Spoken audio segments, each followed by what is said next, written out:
Okay, we are going to go from the least interesting to the most interesting. 1. Have you ever seen a butterfly get stoned? Well, certain butterflies are known to display a behavior that might be described as getting high by human standards. What do you mean by human standards? What are the animal standards then? They are attracted to fermented fruit or sap that has undergone natural fermentation. So unlike the other animals I'm about to show, butterflies are not actually addicted to substances. However, this behavior is often observed in a variety of butterfly species, particularly in tropical regions. Consuming the liquid with alcohol can have a mildly intoxicating effect on butterflies. They may become more sluggish or uncoordinated in their movements.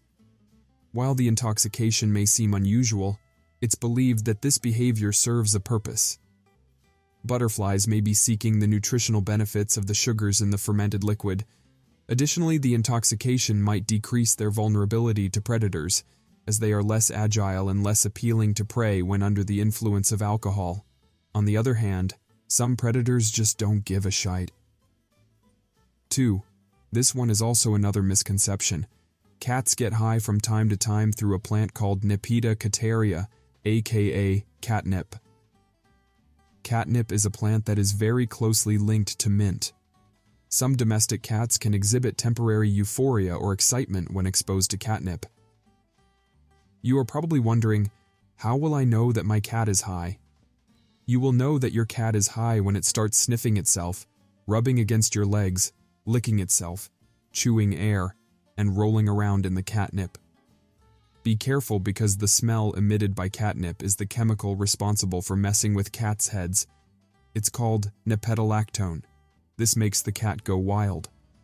As an interesting fact, after the initial excitement, cats may enter a more relaxed phase where they appear to be in a trance-like state. They might simply sit and stare into space, seemingly lost in their thoughts. As it appears, it's not just humans who daydream when drunk. 3. Bees. When a bee is high, other worker bees and hive mates may notice the unusual behavior of the intoxicated bee. They may respond by trying to interact with the affected bee. But get this.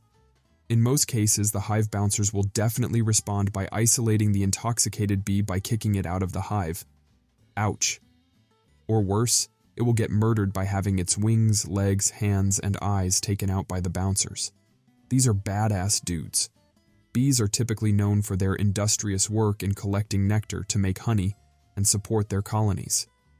However, under certain circumstances, bees can inadvertently become intoxicated when they consume fermented nectar, which can have notable effects on their behavior and physiology. 4. Now moving on to the addicted animals. Wallabies, to be more accurate, Bennett's wallabies. They live on Bruny Island, about 50 kilometers south of Hobart, Australia, near the fluted Cape entrance to the South Bruny National Park. Bennett's wallabies have been caught getting super stoned in a number of the state's poppy fields. Now you might be asking, what? Yes, poppy fields are fields that grow poppy. The poppy plant from which opium is derived contains natural alkaloids that can have a psychoactive effect on animals. So apparently the people from Tasmania have a problem with wallabies entering poppy fields, getting as high as a kite, and going around in circles. 5. Birds are especially notorious for getting completely hammered. Have you ever come across a bird that is lying on the floor, dead, after crashing into a window, building, or tree? And you sit there, wondering how it is possible that it has unlimited airspace to fly around in, and yet still manages to crash. The truth is, the bird was probably flying under the influence and died drunk with acute alcoholic liver disease. Birds get high from fermented berries and fruits. Another thing that birds get high from is anting.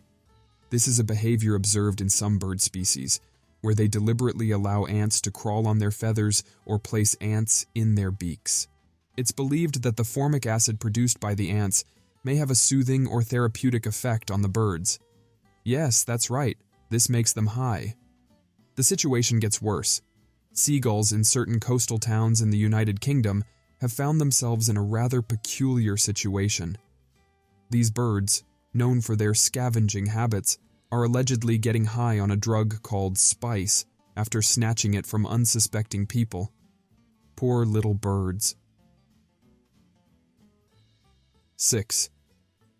Now on to vervet monkeys. Have you ever sat at the beach somewhere and boom, your drink has disappeared? Well, it's not your friend playing a prank on you. It's the devious vervet monkeys. They are a menace. When these monkeys can't get their fix from fermented fruits, they turn to vile activities. They patiently wait in the shadows until you are sitting with your eyes closed, tanning, and with their greasy hands, they steal your drink. They do have some of the coolest pictures though, so I'll give them that. But just as we, as humans, vary in our taste for alcohol, so do monkeys. Some do anything for an alcoholic cocktail, and some reject fuzzy drinks in favor of tequila and vodka. Research even shows that monkeys match human beings in the ratio of non-drinkers to drinkers in the world. According to Google, 7 out of 10 men and 5 out of 10 women drink alcohol. This is the last animal on the list that belongs to an AA meeting. The reason for this is that they are not just outright alcoholics, but also nasty criminals. 7. Okay, this one is probably a common one that most people hear about because they themselves love telling this story when under the influence. Dolphins' interest in pufferfish is one example that is subject to great debate among researchers. They do this by surrounding the pufferfish and taking turns biting it without killing it. Not only will they bite it, but the dolphins will take it out of the water and have fun catching it with their snouts and pushing it around, making sure that the pufferfish is completely traumatized and will continue to hate dolphins for the rest of its existence.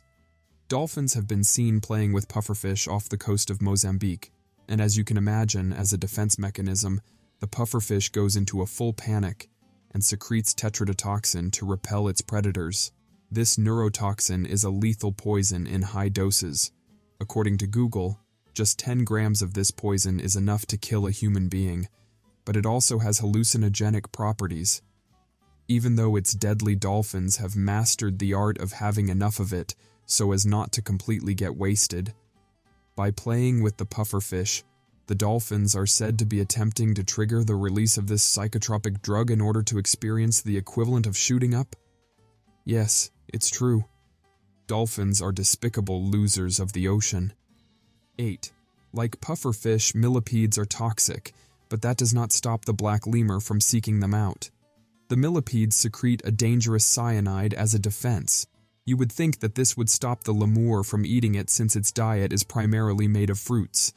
This toxin not only signals these cute things to know they're about to have a wild night, but it also causes the black lemur to salivate. It gets even weirder.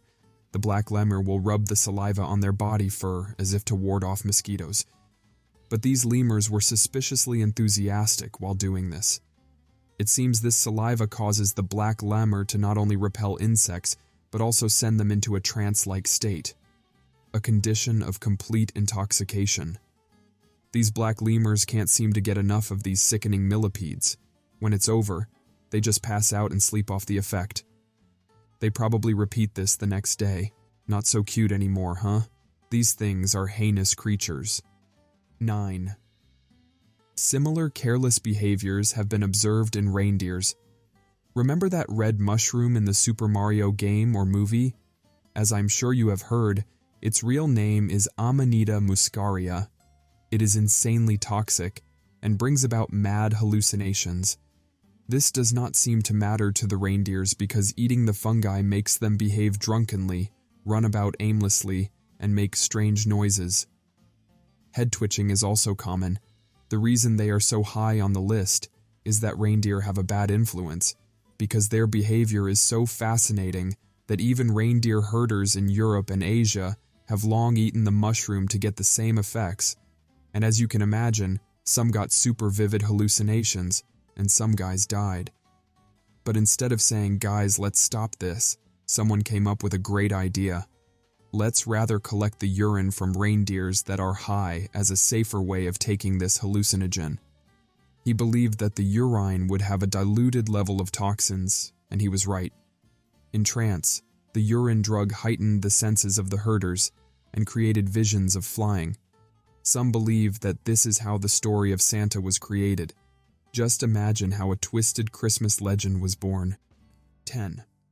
This one had to go last due to the severity of the situation. Parrots is so addicted to opium that the farmers have reported massive losses in revenue due to these birds alone. These farmers, who have special permission to grow the plants for medicinal companies, have tried everything under the sun to stop these birds from eating their plants. And it's not uncommon to see a parrot fly away with an entire opium pod to himself. Apparently, a single parrot will come down and take a bite of the opium milk 30 to 40 times a day. And the sad part is, since opium is a hard drug with very real consequences for health, the moment the parrots become addicted to it, they are as good as dead. Added insult to injury. As soon as the farmers harvest the plant, the birds are left with such horrible withdrawal syndrome that it ends up costing them their lives. And parrots falling from trees and electrical lines become a common occurrence. But it doesn't stop there. In the following year, once the farmers plant the next batch of opium, the vicious cycle starts all over again, like a never-ending nightmare. Thanks for watching. Oh, and on the next couple of videos, we will be talking about more interesting topics such as what happens when two snakes eat each other. Do you think you have an idea? Comment below with your thoughts. Be sure to subscribe to find out.